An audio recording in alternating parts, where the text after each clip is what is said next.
Buenas noches. Me llamo Remedios Sánchez de Montalbán y tengo 78 años. Os hablo desde una habitación del tercer piso de la residencia Santa Teresa, aquí en Sevilla, mirando por una ventana que no da a mis viñedos. Durante 52 años desperté cada mañana viendo las hileras de vides que se extendían hasta donde alcanzaba la vista, en la finca que mi abuelo compró en 1912. Ahora veo un patio de cemento donde los residentes caminamos en círculos, como animales que han olvidado para qué servían sus patas. Pero no he venido aquí a quejarme. He venido a contaros una historia que necesita ser contada antes de que mi corazón, cansado de tanto latir para nada, decida finalmente detenerse. Es una historia sobre viñas y sangre, sobre hijos y serpientes, sobre cómo el silencio puede ser el veneno más lento pero más eficaz. Y sobre cómo la verdad, cuando finalmente sale a la luz, quema más que el sol de agosto sobre las uvas maduras. Si tenéis paciencia para escuchar a una vieja que ya no tiene nada que perder, quedaos. Y si reconocéis en mis palabras algún eco de vuestra propia vida, dejadme saberlo en los comentarios. A veces el mayor consuelo es saber que no somos los únicos en haber sido traicionados por aquellos a quienes dimos la vida. Nací en la hacienda Los Olivos en 1946, cuando España aún sangraba por las heridas de la guerra. Mi padre había muerto en el frente del lado equivocado según los vencedores, y mi madre tuvo que convertirse en acero para mantener las tierras. Yo era hija única, algo que en aquellos tiempos era visto casi como una maldición, pero que resultó ser una bendición. Toda la atención, toda la enseñanza, todo el amor de mi madre se concentró en mí. Aprendí a trabajar la tierra antes que a leer. A los 7 años ya sabía distinguir una uva tempranillo de una garnacha solo por el tacto. A los 12 podía calcular el punto exacto de maduración observando el color del ollejo. A los 15 mi madre me llevaba a las reuniones con los distribuidores, y aunque ellos me miraban con condescendencia, pronto aprendieron que yo sabía más de vino que la mayoría de hombres del gremio. Me casé a los 23 años con Antonio Montalbán, hijo de un bodeguero de Jerez. No fue un matrimonio de amor arrebatado, sino de respeto mutuo y objetivos compartidos. Él aportó conocimientos de crianza y comercialización. Yo aportaba las tierras y la visión. Juntos convertimos Los Olivos en una de las bodegas más respetadas de Andalucía. Nuestros vinos ganaron premios internacionales. Nuestro nombre apareció en las mejores cartas de restaurantes de Madrid, Barcelona, incluso París. Tuvimos 3 hijos. Rodrigo el mayor, nacido en 1970. Después vinieron los mellizos Beatriz y Carlos en 1973. Les di todo. No solo comodidades materiales, que nunca faltaron, sino mi tiempo, mi dedicación, mi ejemplo. Trabajaba en las viñas de sol a sol y luego llegaba a casa a ayudarles con los deberes. Los veranos, cuando otros niños iban a la playa, los míos aprendían cada aspecto del negocio. Pensaba que les estaba enseñando a valorar el trabajo, la tierra, la familia. Qué equivocada estaba. Antonio murió hace 10 años de un infarto. Cayó entre las barricas de roble de la bodega principal, con una copa de nuestro reserva del 95 en la mano. Siempre dijo que quería morir oliendo a vino. Dios le concedió ese deseo. Yo quedé destrozada pero no rota. Tenía 68 años y aún me quedaban fuerzas para seguir adelante. Y tenía a mis hijos. Rodrigo tenía entonces 39 años. Estaba casado con Patricia, una mujer de Barcelona que nunca había escondido su desprecio por el campo, por el olor a tierra, por lo que ella llamaba nuestra vida provinciana. Trabajaba, supuestamente, como director comercial de la bodega, aunque su trabajo consistía principalmente en asistir a cenas de negocios y quedarse con el 30% de las ganancias que generaba un equipo de ventas que yo había formado. Beatriz se había casado con un arquitecto de Sevilla, Javier, un hombre elegante que diseñaba hoteles boutique. Vivían en un ático en el centro y tenían 2 hijas que apenas conocían a su abuela. Beatriz había estudiado enología, lo cual me llenó de orgullo, pero nunca ejerció. Decía que trabajar en la bodega familiar era nepotismo, y que ella quería hacerse un nombre por sí misma. Ese nombre nunca llegó. Acabó dando clases de yoga y gastando el dinero que le pasaba mensualmente de los beneficios de la empresa. Carlos, mi bebé, mi hijo sensible, estudió historia del arte en Granada. Se declaró homosexual a los 22 años, algo que a Antonio le costó aceptar pero que a mí no me importó. Solo quería que fuera feliz. Vivía en Madrid con su pareja, un anticuario llamado Esteban. Carlos siempre había sido el más cariñoso de los tres, el que llamaba cada semana, el que venía a visitarme en Navidad. O eso creía yo. Después de la muerte de Antonio, intenté que mis hijos se involucraran más en el negocio. La bodega era su herencia, su futuro. Pero cada uno tenía excusas. Rodrigo decía que las ventas iban perfectamente sin necesidad de que yo interfiriera. Beatriz alegaba que tenía sus propias responsabilidades. Carlos simplemente no mostraba interés. Durante 5 años mantuve el negocio casi sola, con la ayuda de Fermín, nuestro enólogo jefe, que llevaba con nosotros 30 años. Pero el tiempo no perdona. Empecé a tener problemas de tensión, mareos, episodios de confusión que los médicos atribuían a pequeños infartos cerebrales. Mi abogado, don Sebastián, un hombre de 70 años que había sido amigo de mi madre, me advirtió. Remedios, necesitas poner tus asuntos en orden. Y necesitas descansar. No puedes seguir a este ritmo. Llamé a mis 3 hijos a una reunión en la casa principal de la finca. Fue hace 3 años, un domingo de octubre. Aún recuerdo el olor a tierra mojada, porque había llovido por la mañana, y las uvas ya estaban vendimiadas. Se sentaron en el salón donde colgaban los retratos de mi abuelo y mi madre, mirándome con algo entre preocupación e impaciencia. Patricia revisaba su móvil. Javier parecía incómodo como siempre que tenía que venir al campo. Esteban no había venido, Carlos dijo que tenía gripe. He pensado mucho sobre el futuro de los olivos, empecé. ¿Y sobre mi futuro? Los médicos me han dicho que necesito reducir el estrés, descansar. Tengo 75 años y he trabajado desde que tengo uso de razón. Mamá, deberías vendernos tu parte y retirarte, dijo Rodrigo inmediatamente, como si hubiera estado esperando ese momento. Patricia y yo podemos encargarnos de la gestión. Tú te mereces disfrutar de tus últimos años sin preocupaciones. Venderos mi parte, repetí sin entender. Esto es una empresa familiar. No hay partes. Todo es de todos. Bueno, técnicamente tú tienes el 60% de las acciones desde que murió papá, intervino Beatriz, mostrando un conocimiento de las finanzas que nunca había demostrado tener. Y nosotros tenemos cada uno el 13%. Los números están claros. ¿Desde cuándo os importan los números?, pregunté, sintiendo una punzada de algo que aún no quería llamar traición.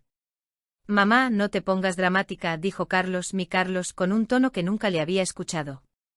Solo queremos lo mejor para ti. ¿No sería maravilloso que pudieras viajar, descansar, vivir sin la carga de la bodega? La bodega no es una carga, respondí. Es mi vida. Es vuestra herencia. Nuestra herencia, repitió Rodrigo, y en esa repetición había algo oscuro, algo que me heló la sangre. Exacto. Y queremos que siga siendo valiosa. Pero para eso necesitamos modernizarla, expandirla. Y tú, con todo el respeto, mamá, te aferras a métodos antiguos. El mercado ha cambiado. Discutimos durante horas. Ellos habían venido con planes, con números, con propuestas. Rodrigo quería vender parte de las tierras a un promotor inmobiliario que construiría un resort de lujo. Beatriz sugirió convertir la casa principal en un hotel rural. Carlos pensaba que deberíamos asociarnos con una gran corporación vinícola. Todas sus ideas tenían algo en común, destruían la esencia de lo que mi familia había construido durante un siglo. Me negué a todo. Nos separamos sin acuerdo, con caras largas y reproches apenas disimulados. Si esta historia os está llegando al corazón, os pido que le deis a me gusta. Ayuda a que más personas puedan escuchar estas verdades que tantos callan por vergüenza. Las semanas siguientes fueron tensas. Mis hijos llamaban, no para preguntar cómo estaba, sino para presionar. Rodrigo me enviaba estudios de mercado. Beatriz me mandaba enlaces a bodegas que habían diversificado. Carlos, el más sutil, me hablaba de mi salud, de lo mucho que me merecía descansar. Entonces tuve el primer episodio serio. Me desmayé en la bodega y Fermín me encontró entre las barricas. Pasé 3 días en el hospital. Cuando desperté, mis 3 hijos estaban allí, pero no vi amor en sus ojos. Vi cálculos. Mamá, esto es una señal, dijo Beatriz, tomando mi mano con una suavidad que parecía ensayada. No puedes seguir viviendo sola en esa casa enorme, trabajando como si tuvieras 40 años. Necesitas cuidados. Puedo contratar enfermeras, respondí débilmente. No es solo eso, intervino Rodrigo. Es peligroso.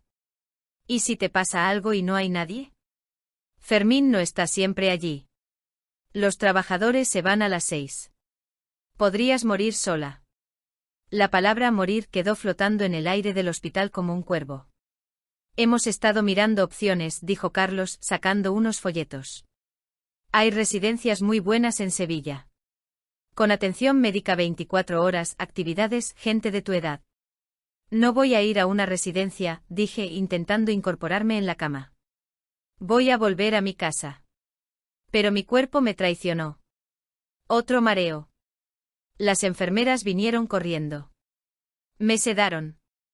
Cuando volví a despertar, ya habían tomado la decisión por mí. Ya está todo arreglado, mamá, dijo Beatriz con una sonrisa que pretendía ser tranquilizadora. Hemos hablado con los médicos. Coinciden en que necesitas supervisión constante. Te hemos conseguido una plaza en Santa Teresa.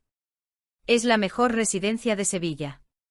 No quiero, susurré, pero mi voz sonó tan débil que ni siquiera yo misma me convencí.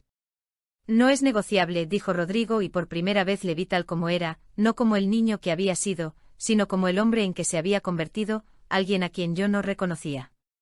Hemos hablado con don Sebastián.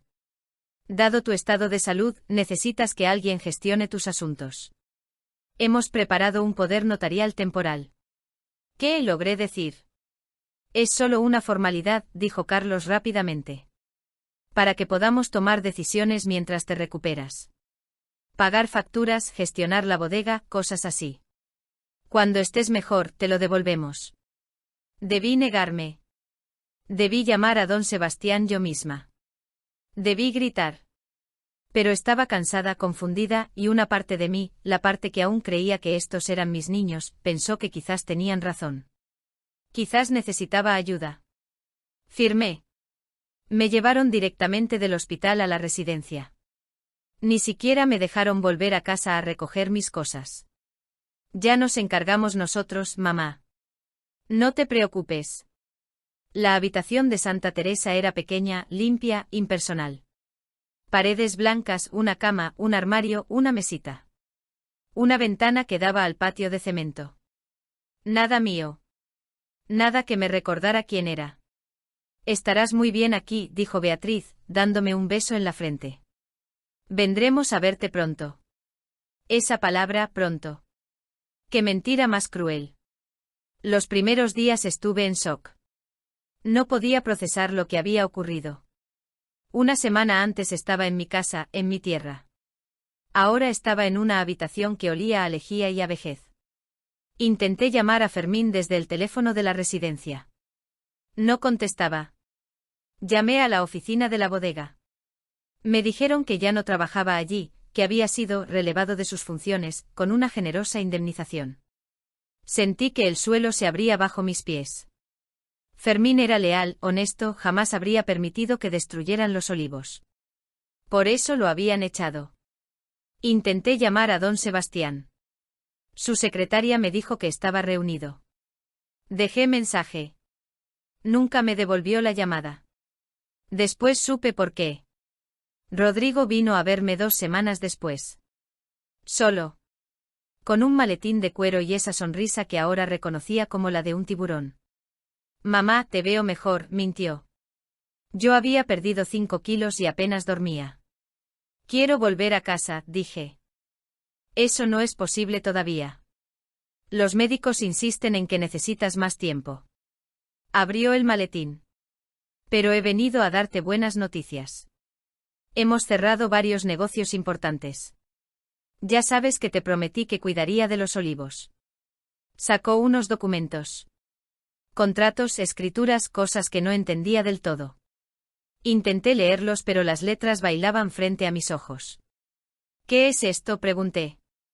Son las ventas de las parcelas norte y este. ¿Recuerdas que te hablé del resort? Bueno, hemos seguido adelante. Era demasiado buena oportunidad para dejarla pasar. El dinero ya está en la cuenta de la empresa. Cuando veas los números te vas a alegrar. Habéis vendido mis tierras, la voz me salió como un graznido. Nuestras tierras, mamá. De la familia. Y sí, las parcelas menos productivas. Era la decisión correcta desde el punto de vista empresarial. No teníais derecho. Tenemos el poder notarial, mamá. Tenemos todo el derecho. Y lo hemos hecho por el bien de todos. Se fue dejando los papeles. Esa noche lloré hasta que no me quedaron lágrimas. Pero lo peor estaba aún por llegar. Beatriz vino al mes siguiente. Traía a sus hijas, mis nietas, a las que apenas había visto en años. Niñas de 12 y 14 años pegadas a sus móviles que me miraban con la misma curiosidad distante con que se mira un animal en el zoo. Niñas, dad un beso a la abuela, ordenó Beatriz. Me dieron besos rápidos, obligados, y se sentaron lo más lejos posible de mí. Mamá, necesito hablar contigo de algo delicado, empezó Beatriz cuando las niñas se fueron al jardín. La casa principal está vacía, desaprovechada. Javier y yo hemos pensado que podríamos mudarnos allí. A las niñas les vendría bien el aire del campo, y yo podría supervisar personalmente las operaciones de la bodega. Esa es mi casa, dije.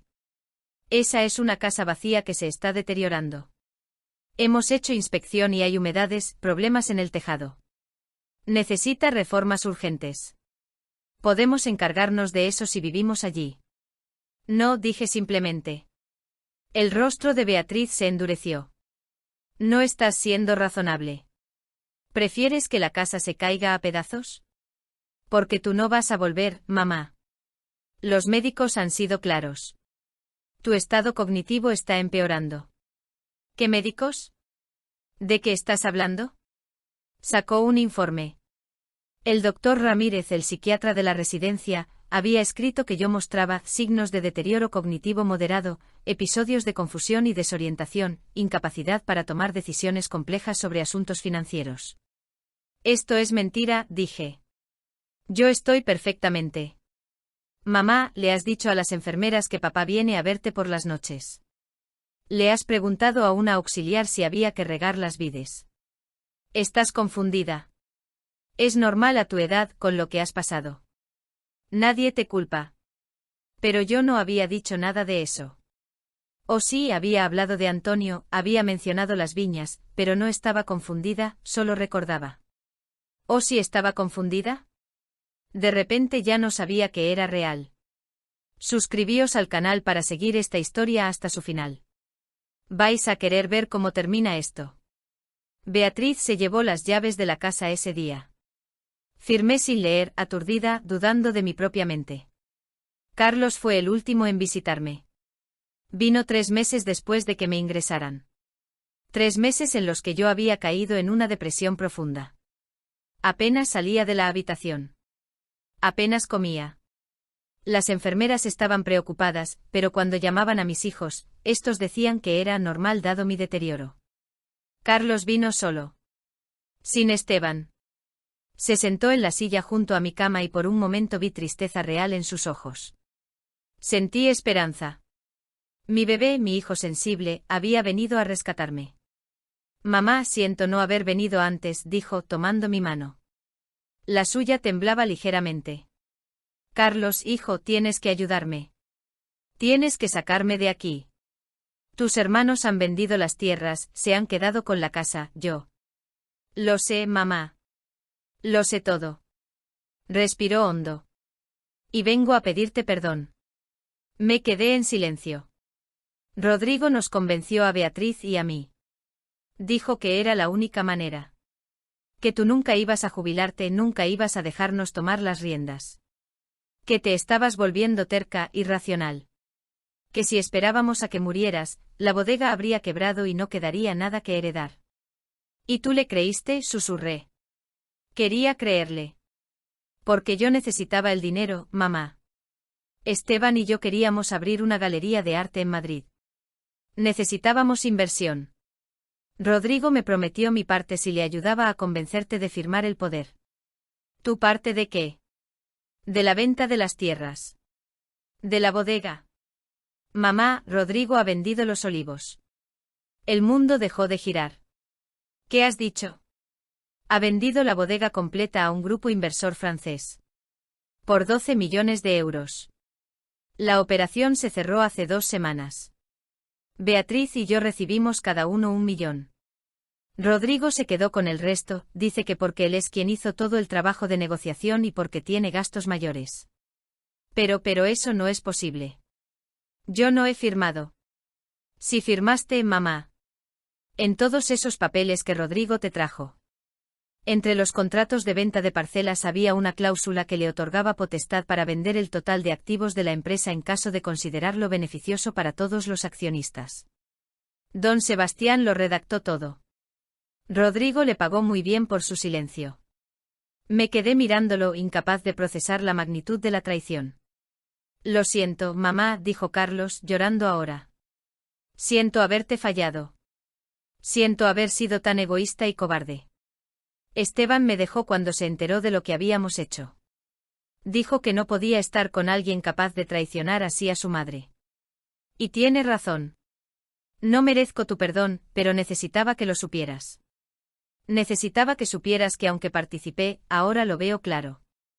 Rodrigo nos usó a todos. Se fue.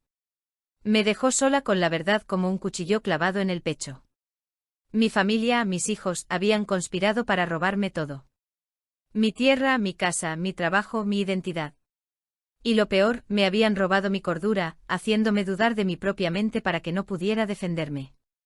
Esa noche pensé seriamente en terminar con todo. Tenía pastillas suficientes. Sería fácil. Dormir y no despertar. Reunirme con Antonio y dejar este mundo cruel donde los hijos devoran a sus padres. Pero entonces ocurrió algo. La nueva residente de la habitación contigua, una mujer llamada Socorro de 82 años, tocó a mi puerta.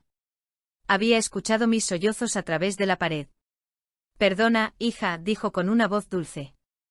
¿Necesitas compañía o prefieres estar sola? Algo en su voz, en su gesto, en el simple hecho de que me llamara hija, cuando mis propios hijos me habían tratado como un estorbo, rompió algo dentro de mí. Le conté todo. Cada traición, cada mentira, cada robo. Socorro me escuchó en silencio, sosteniendo mi mano. Cuando terminé, asintió lentamente.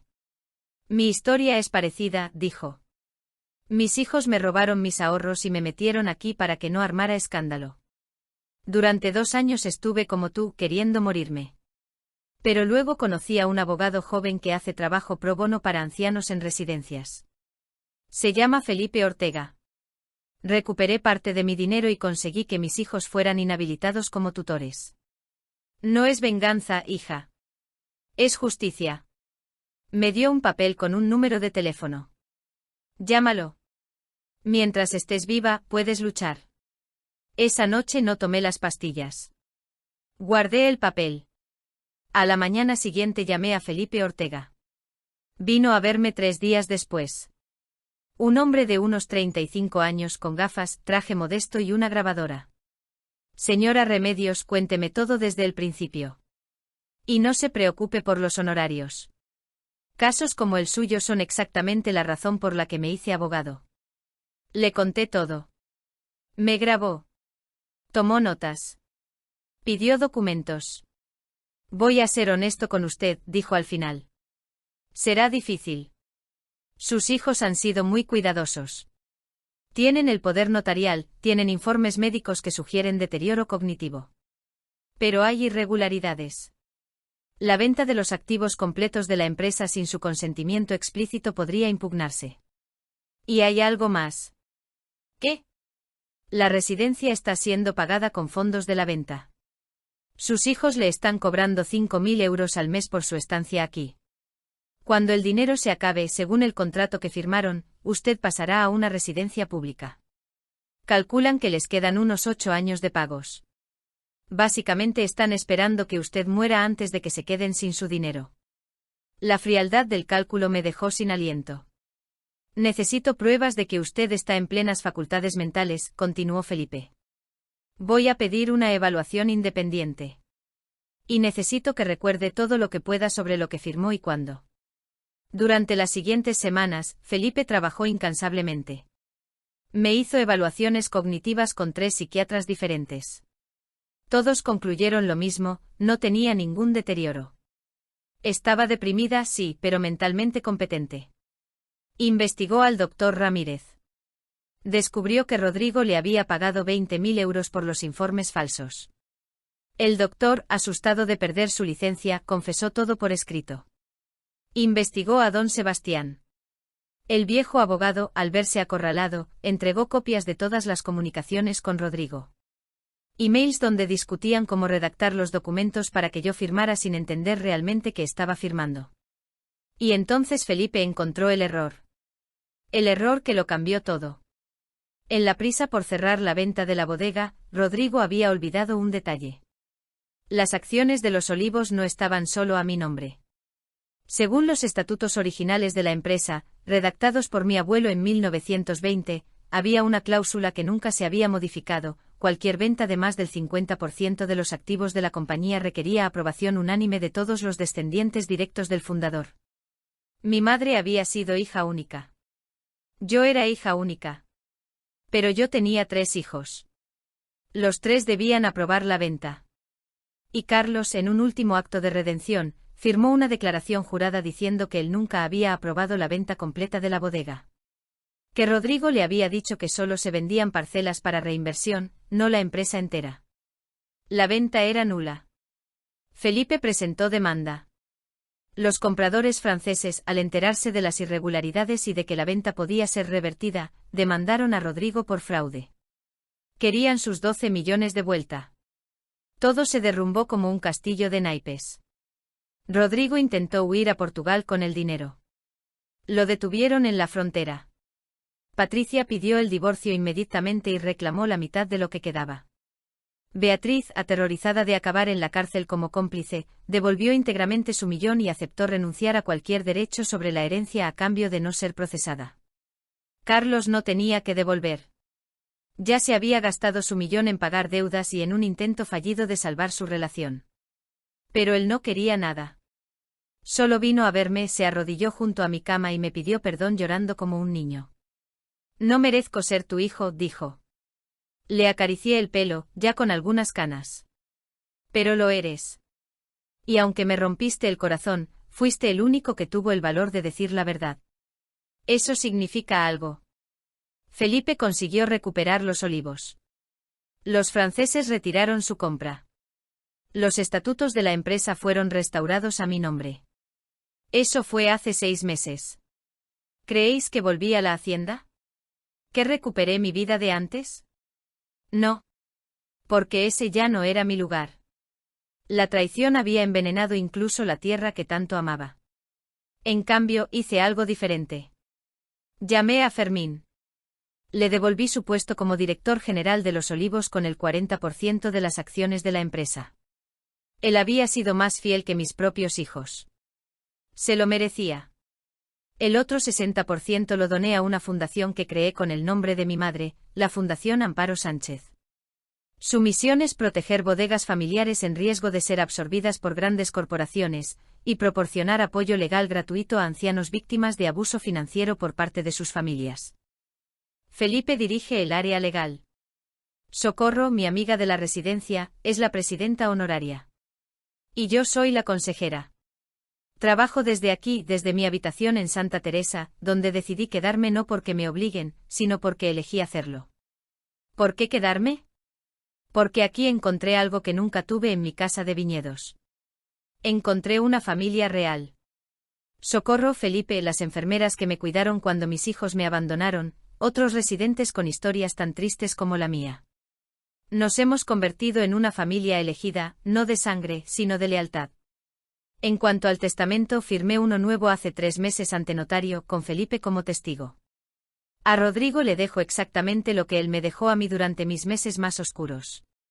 Nada. Ni un euro. Ni una palabra de despedida. A Beatriz le dejo las escrituras de la casa principal de la hacienda. Pero con una condición escrita en el testamento. La casa debe ser convertida en un refugio para mujeres ancianas víctimas de violencia familiar o abandono. Ella puede administrarlo si quiere, pero no puede vivir en él ni venderlo. Será su penitencia, si es que tiene conciencia para sentirla. A Carlos le dejo mi colección de cartas. Cartas que Antonio me escribió durante nuestro noviazgo, cartas que mis hijos me escribieron cuando eran pequeños, llenas de te quiero mamá y dibujos con corazones. Le dejo esas cartas para que recuerde quién era antes de que la codicia lo corrompiera. Y le dejo también una viña, la más pequeña, la que su padre y yo plantamos el año que nació. No vale mucho dinero, pero vale en recuerdos. Si tiene alma, entenderá el regalo. El resto va a la fundación. Cada euro que queda de la venta de parcelas que si fueron legalmente vendidas, cada beneficio futuro de los olivos bajo la dirección de Fermín, todo irá a proteger a otros ancianos, a otras familias, a otras tierras. Rodrigo está siendo juzgado por fraude y falsificación de documentos. Probablemente irá a la cárcel. Patricia consiguió su divorcio y su parte. Sus hijos, mis nietos a los que apenas conozco, crecerán sabiendo que su padre es un criminal. Beatriz viene a verme una vez al mes. Se sienta incómoda en la silla junto a mi cama e intenta mantener conversaciones triviales. Nunca me ha pedido perdón realmente. No creo que entienda del todo lo que hizo. Pero viene y supongo que eso es algo. Carlos viene cada semana. Me trae flores, me lee el periódico, me cuenta de su nueva pareja, un profesor de universidad que, según dice, me caería bien. Estamos sanando despacio como una herida profunda que necesita tiempo. Ayer recibí una carta. De Rodrigo. Desde la cárcel provisional donde espera juicio. Una carta larga, llena de justificaciones, de solo quería asegurar mi futuro, de tú no entendías las realidades del mercado moderno, de si hubieras sido más flexible. Ni una sola palabra de arrepentimiento real. Ni un solo lo siento. La rompí y la tiré a la basura.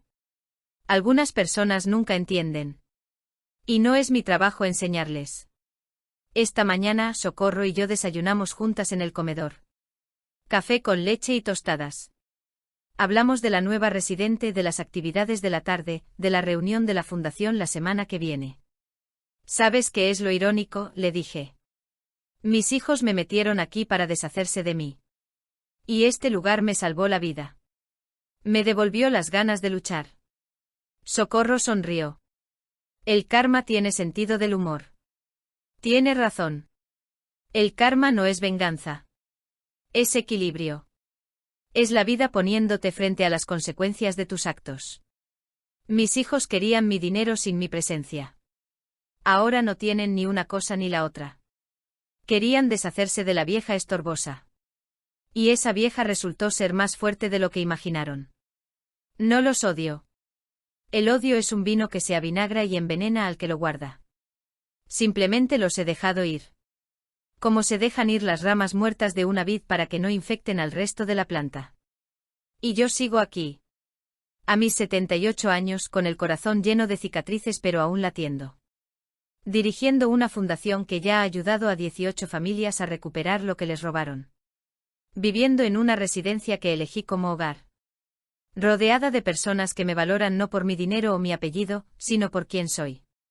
Fermín me llama cada semana para contarme de la bodega. Me dice que este año la cosecha será excepcional. Que ha creado un vino nuevo, un reserva especial que quiere llamar Remedios, en mi honor. Le dije que me parecía perfecto, pero solo si en la etiqueta pone en memoria de los que se levantan después de la traición. Mañana vendrá un periodista a entrevistarme. Quiere escribir sobre la fundación, sobre mi caso. Felipe dice que es bueno, que dará visibilidad al problema del abuso a ancianos. Yo solo espero que mi historia sirva para que alguien más encuentre el valor de luchar. Porque eso es lo que quiero que sepáis, los que estáis escuchando. Si estáis pasando por algo parecido, si vuestra familia os ha traicionado, si os han robado no solo vuestro dinero sino vuestra dignidad, no os rindáis. Mientras haya aliento en vuestros pulmones, podéis luchar. Pedid ayuda. Hay gente buena como Felipe, como Socorro, como las enfermeras de esta residencia que me trataron con humanidad cuando mis hijos me trataban como un estorbo. Y si sois de los que estáis pensando en hacer a vuestros padres lo que mis hijos me hicieron, deteneos. Pensad en el largo plazo. No solo en el dinero que podéis ganar, sino en el alma que podéis perder. Porque el karma existe. Quizás no venga como un rayo justiciero, pero viene. En forma de soledad, de remordimiento, de hijos que algún día os harán lo mismo que vosotros hicisteis a vuestros padres. La rueda gira. Siempre gira. Compartan esta historia si conocen a alguien que necesite escucharla. Porque el silencio es el mejor aliado de los abusadores, y la palabra es el arma de los que resistimos. Termino ya. El sol está poniéndose sobre Sevilla. Desde mi ventana veo el cielo teñirse de naranja y púrpura. Es hermoso. Quizás no es el atardecer sobre mis viñas, pero es hermoso de todos modos. Antonio, si puedes oírme desde donde estés, quiero que sepas que lo logré. Protegí lo que construimos. No de la manera que imaginábamos, pero lo protegí. Y nuestros hijos, bueno, hicimos lo que pudimos. El resto fue decisión de ellos. A vosotros, queridos oyentes, gracias por escuchar la historia de una vieja viñadora que se negó a ser pisoteada. Recordad, no estáis solos.